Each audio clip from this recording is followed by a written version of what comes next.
Alhamdulillah, alhamdulillahil ghaniyil hamid. Ahmaduhu subhanahu wa ta'ala ala ma aulahu minal in'ami wal ikramit tashdid. Wa ashhadu an la ilaha illallah wahdahu la syarika lah. Wa ashhadu anna Muhammadan abduhu wa rasuluh da'i ilal imani wat tauhid. Allahumma fasalli wa sallim ala Muhammadin wa ala alihi wa sahbihi wa man tabi'ahum min salihil abdi wa salliman tasliman katsira. Amma ba'd, fa ya ayyuhal mu'minun ittaqullah haqqa tuqatih wa la tamutunna illa wa antum muslimun. Ya ayyuhalladzina amanu taqullaha wa qulu qawlan sadida yuslih lakum a'malakum wa yaghfir lakum dhunubakum wa may yuti'illaha wa rasulahu faqad faza fawzan 'azima. Qala ta'ala fi kitabil karim a'udzu billahi minasyaitonir rajim. Dzalika wa may yu'azzim sya'airallahi fa innaha min taqwal qulub. Lakum fiha manafi'u ila ajalim musamma summa mahilluha ilal baitil atiq. Kaum muslimin rahimakumullah, marilah kita bersama-sama untuk selalu memuji kepada Allah Subhanahu wa ta'ala yang telah memberikan karunia dan nikmat serta rahmatnya kepada kita, sehingga sampai saat ini kita masih diberikan kekuatan iman, diberikan kesabaran untuk selalu melaksanakan apa yang menjadi perintah Allah dan apa yang menjadi sunnah-sunnah beliau Rasulullah sallallahu alaihi wasallam.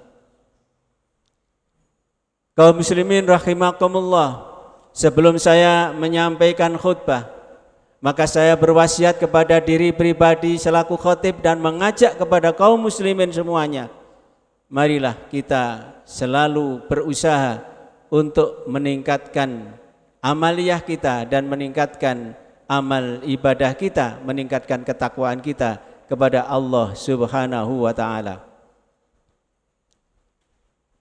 2 minggu yang akan datang ada peristiwa yang menarik yang untuk kita renungkan, yakni 2 peristiwa besar yang sebelumnya telah dialami oleh Nabi kita, yaitu Nabiullah Ibrahim alaihissalatu wassalam. Dan kemudian Rasulullah sallallahu alaihi wasallam mendapatkan perintah dari Allah untuk melanjutkan dan mewarisi apa yang telah dilaksanakan oleh beliau Nabiullah Ibrahim. 2 peristiwa ini adalah peristiwa yang menjadi momen umat Islam di seluruh dunia, yaitu yang pertama adalah pelaksanaan ibadah haji, di mana berkumpul seluruh umat muslim di seluruh pelosok dunia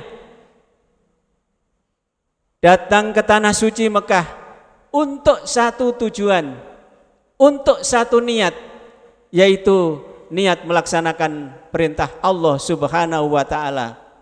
Dan tentu di dalam niat itu adalah haruslah ikhlas karena Allah ta'ala. Yang kedua, kita yang tidak melaksanakan ibadah haji, yang ada di negeri manapun yang ada di muka bumi, sebagai seorang muslim juga diperintahkan oleh Allah di dalam surat Al-Kautsar, fasolli li rabbika wanhar, maka solatlah untuk Tuhanmu dan sembelihlah kurban. Kaum muslimin rahimakumullah, 2 momentum inilah yang kemudian kita ambil sebagai ibrah, yang itu adalah merupakan syiar Allah yang tidak bisa tertandingi oleh agama manapun, oleh agama apapun yang ada di muka bumi ini, kecuali adalah agama kita, agama Islam.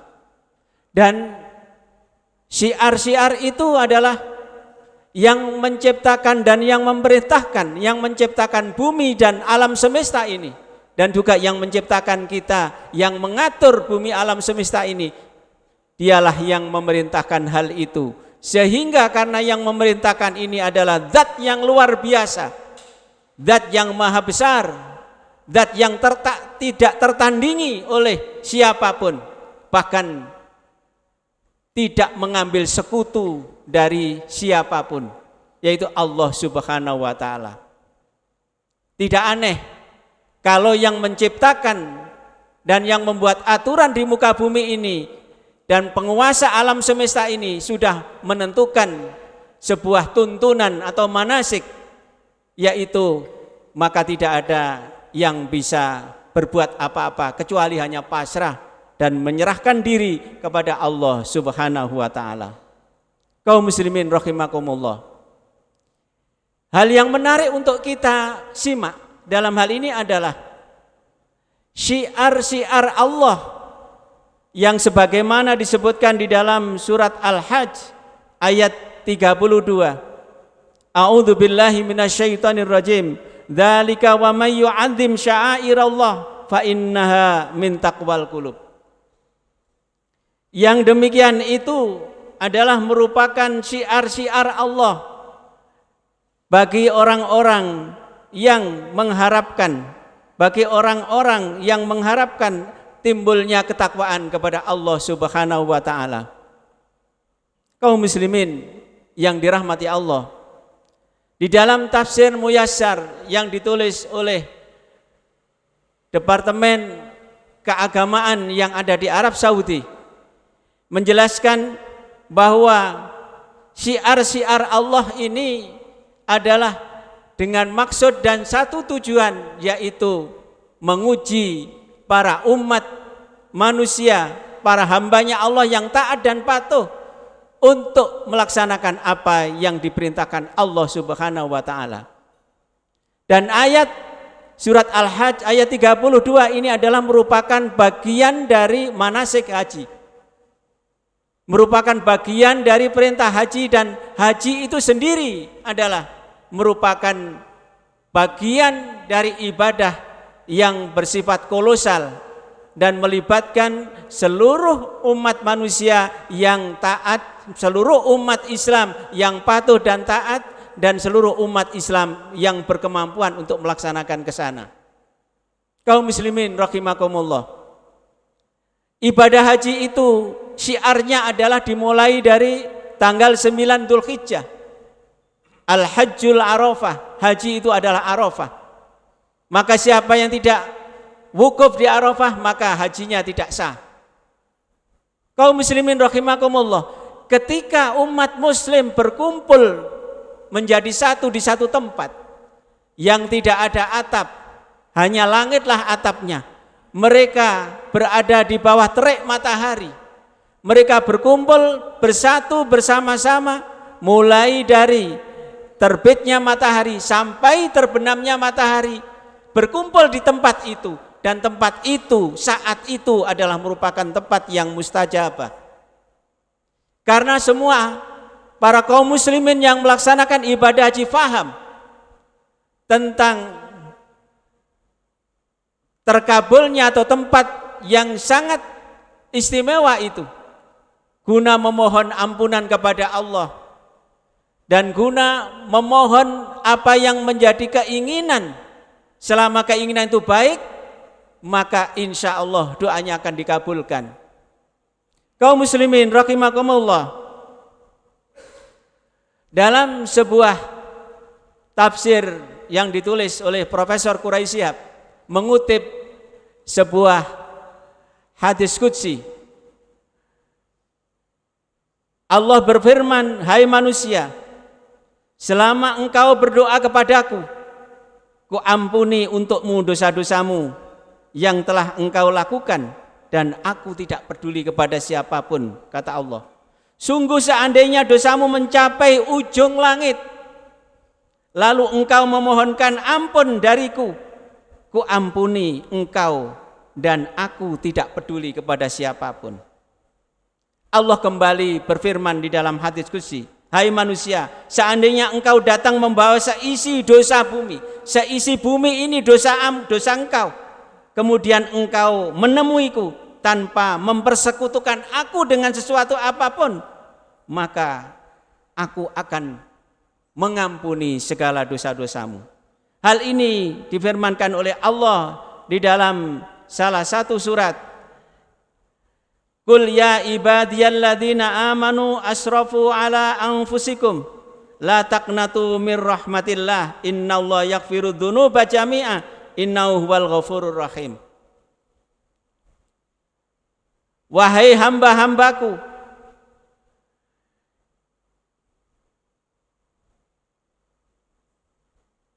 siapa di antara kalian yang melampaui batas di dalam perbuatan kalian, maka janganlah kalian berputus asa dari rahmat Allah sekalipun kalian Anda berbuat maksiat dan berbuat dosa. Sesungguhnya Allah Maha mengampuni semua dosa. Sesungguhnya Dia adalah Maha Pengampun lagi Maha Penyayang. Kaum muslimin rahimakumullah. Orang yang datang untuk melaksanakan wukuf di Arafah dengan pemahaman diri dan melepaskan segala identitas, melepaskan baju-baju kepangkatan dan melepaskan semua apa yang ada di dalam atribut-atribut keduniaan yang dia miliki. Semuanya bersatu menjadi satu dan semuanya adalah merasa rendah dan merasa kecil. Semuanya itu adalah berseru kepada Allah, memohon kepada Allah, yaitu memohon ampunannya kepada Allah. Siapa yang memohon ampunan kepada Allah atas segala dosa, dan sekalipun dosa itu adalah sebesar bumi dan langit, maka Allah akan mengampuninya. Kaum muslimin rahimakumullah, mudah-mudahan jamaah haji Indonesia dan seluruh dunia yang nanti akan berwukuf di Arafah, mereka semuanya diampuni segala dosanya dan Allah memberikan hidayah dan rahmat kepada mereka semuanya. Amin ya rabbal alamin. Kaum muslimin rahimakumullah. Lalu hari yang kedua, hari ke-10, yakni di bulan Dzulhijjah tanggal 10, umat muslim yang ada di Mekah juga mensiarkan syiar-syiar agama Allah, yakni melaksanakan tawaf ifadah dan melempar jumratul aqobah atau jumratul kubro. Mereka berangkat dari tenda masing-masing menuju ke Mina, dan untuk melempar jumrah ini mereka adalah bertakbir. Kemudian saat mereka melempar jumrah itu adalah merupakan simbol di saat beliau Rasulullah Nabi Ibrahim alaihissalatu wassalam ketika akan menyembelih putranya, dan kemudian di tengah jalan digoda oleh iblis, maka kemudian beliau Nabi Ibrahim melempari iblis itu. Dan ini adalah merupakan manasik yang awal mulanya merupakan jejak yang beliau Nabi Ibrahim lakukan, dan kemudian diteruskan, diwariskan kepada Rasulullah dan diwariskan kepada kita sebagai umat Rasulullah SAW. Jadi ketika kita melempar jumrah bersama-sama dengan mengucapkan Bismillah Allahu Akbar, ini adalah merupakan simbol, dan saat itulah setan-setan dan iblis yang bertengger di gunung-gunung. Pada saat orang-orang sedang wukuf di Arafah, pada saat orang-orang sedang bermunajat di Mina, saat para setan dan iblis itu adalah berputus asa. Hari ini aku tidak bisa menggoda manusia dan tidak bisa mengalahkan nafsu manusia, karena semua manusia saat ini adalah sedang memuji kebesaran Allah dan mohon ampunannya. Setan dan iblis tidak berkutik saat itu. Kaum muslimin rahimakumullah. Begitulah syiar Allah yang telah ditetapkan di dalam kitab suci Al-Quran dan telah ditetapkan di dalam hadis-hadis Rasulullah, dan kemudian kita ikuti. Ini adalah menjadikan diri kita bahwa diri kita ini adalah sebagai hamba Allah yang sangat amat kecil, dan sebagai hamba Allah yang terus menerus untuk selalu bermunajat dan memohon kepada Allah Subhanahu wa taala. Orang yang tidak melaksanakan ibadah haji, yakni orang di seluruh dunia termasuk kita yang berada di Jombang, akan melaksanakan pada tanggal 9 yaitu puasa Arafah. Dan kemudian dilanjutkan tanggal 10 adalah melaksanakan Idul Kurban dan didahului sholat Id. Maka ini adalah merupakan syiar Allah yang tidak bisa tertandingi. Di agama manapun tidak ada pelaksanaan kurban hewan yang serentak dilakukan bersama-sama dan memberikan dagingnya kepada orang-orang miskin dan orang-orang yang tidak mampu serta orang-orang yang mampu, termasuk diantaranya adalah orang-orang mu'allaf. Tidak ada di agama lain selain Islam. Bersyukurlah kita telah diberikan tuntunan oleh Allah Subhanahu wa taala dan diberikan contoh oleh Rasulullah sallallahu alaihi wasallam. Kita tinggal melanjutkan dan kita tinggal istiqomah untuk menjalankannya. Disitulah Allah menyampaikan dalam satu firman-Nya, "Intang surullaha yang surkum wa yusabbit aqdamakum." Jika kamu menolong agama Allah, melaksanakan perintah Allah, maka Allah pasti akan menolong kalian, yakni menguatkan, menambah kekuatan iman dan menambah kekuatan istiqomah di dalam menjalankan perintah-perintah Allah Subhanahu wa taala. Kaum muslimin rahimakumullah. Dua hal yang beda tema dan beda ayat, yaitu di dalam surat Al-Hajj ayat 32 dan ayat 36. Yang ayat 36 adalah merupakan perintah haji dan di dalam ayat itu pula berbunyi min sya'airillah, syiar-syiar Allah Subhanahu wa taala. Maka dalam hal ini syiar-syiar Allah itu akan terulang lagi di tahun yang akan datang dan Allah menetapkan hari dan tanggalnya serta tahunnya di dalam melaksanakan itu. Tidak bisa dilaksanakan setiap saat. Oleh karena itu momen yang baik ini marilah kita manfaatkan yang sebesar-besarnya, kita manfaatkan dengan yang sesungguh-sungguhnya untuk mengambil posisi diri kita di dalam melaksanakan apa yang menjadi perintah Allah dalam rangka syiar Allah Subhanahu wa taala, dalam rangka syiar agama Allah Subhanahu wa taala. Kaum muslimin rahimakumullah. Yang kedua adalah nilai sosial kemanusiaan. Hampir seluruh ibadah yang diperintahkan oleh Allah, mulai dari kita mengerjakan sholat, maka sholat itu sebenarnya secara filosofi adalah mengatur hubungan antar kita. Bahkan kalau kita itu sering berjamaah, hampir setiap waktu kita berjamaah dan bertemu di masjid, saudara kita sekandung saja kalah kadang-kadang dengan teman kita sesama jamaah. Kalah dalam arti ikatannya, kalah dalam arti silaturahimnya, kalah dalam arti mencintainya dan saling menyayanginya. Itulah kehebatan ajaran Allah Subhanahu wa taala. Lalu di dalam ibadah haji demikian pula mempunyai nilai sosial yang sangat amat tinggi, nilai kemanusiaan yang sangat tinggi, di mana kita tidak boleh membuli sesama muslim dan orang lain di luar muslim. Ya ayyuhalladzina amanu la yaskhar qaumun min qaumin asa ayyakuna khairam minhum wala nisa'um min nisa'in asa ayyakunna khairam minhunna wala talmizu anfusakum wala tanabazu bil alqab bi'sal ismul fusuqu ba'dal iman wa man lam yatub faulaika humudz zalimun. Kita dilarang menyakiti orang lain sesama umat muslim. Al-hajju asyurum ma'lumat faman farada fihinnal hajj fala rafasa, maka janganlah kamu berbicara kotor, berbicara porno, wala fusuqa, dan janganlah kamu berbicara yang merusak hubungan antar sesama muslim, wala jidala, dan di dalam ibadah haji jangan sekali-kali kalian berdebat tentang soal haji dan soal-soal agama yang lain. Fokuskan ibadah kepada Allah, fokuskan untuk beristighfar kepada Allah, fokuskan mohon ampun kepada Allah. Kalau kamu sampai melanggar itu, maka kamu kena denda, kena dam, dan dendanya tidak remeh, dendanya tidak ringan, harus menyembelih seekor unta. Kaum muslimin rahimakumullah, begitulah aturan Allah ketika orang-orang mukmin sedang melaksanakan ibadah haji. Dan ini sesungguhnya bagi orang yang sudah haji selalu mengingat, ketika dia pulang dari haji harus selalu mengingat apa yang menjadi larangan Allah. Bahkan memetik pohon, memetik dahan, memetik daun ketika berpakaian ihram, larangan besar. Membunuh binatang kecuali binatang yang membahayakan, itu juga merupakan larangan besar. Ini menandakan bahwa kita ini harus baik dengan sesama kita, harus baik dengan sesama kita, dan harus baik dengan sesama makhluk kita, termasuk makhluk yang tidak kita dengar bicaranya, yaitu tumbuh-tumbuhan dan lain sebagainya. Kaum muslimin rahimakumullah.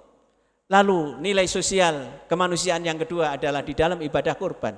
Di dalam ibadah kurban mempunyai nilai sosial yang sangat tinggi, di mana Islam menekankan kecintaan, di mana Islam menekankan rasa kasih sayang dan rasa peduli kepada sesama, terutama orang-orang yang sangat membutuhkan.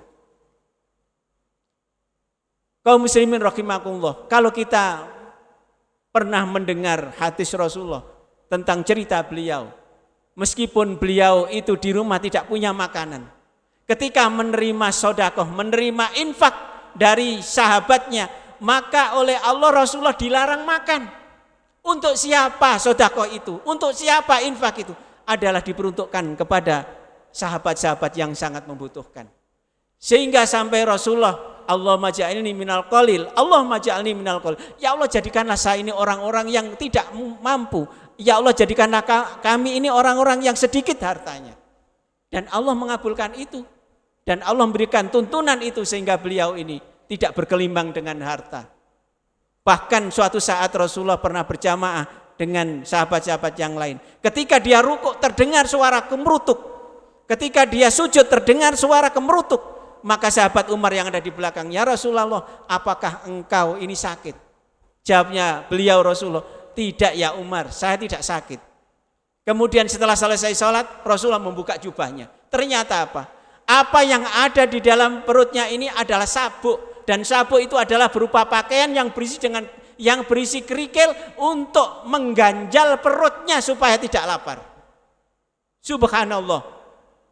Itulah sifat Rasulullah yang patut sebenarnya kita untuk merenungkan dan patut kita mencontohnya. Kaum muslimin rahimakumullah. Bukan berarti kita tidak boleh kaya, tidak. Tetapi Rasulullah SAW sebagai contoh dan teladan kita sebagai pemimpin dunia, dan sudah berhasil kepemimpinannya itu, beliau adalah memberi contoh kesederhanaan itu. Kaum muslimin rahimakumullah. Demikian khutbah yang dapat saya sampaikan.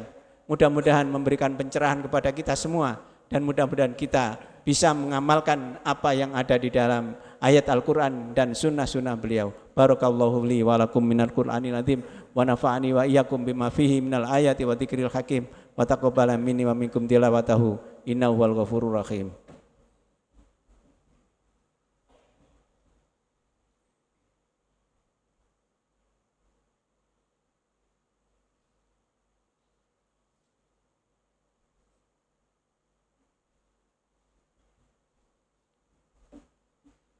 Alhamdulillahilladzi arsala rasulahu bil huda wa dinil haq liyudhhirahu 'alad dini kullih wa kafa billahi syahida. Asyhadu an la ilaha illallah wahdahu la syarikalah wa asyhadu anna Muhammadan abduhu wa rasuluh. Allahumma salli wa sallim wa barik ala Muhammad wa ala alihi wa sahbihi ajmain, amma ba'du.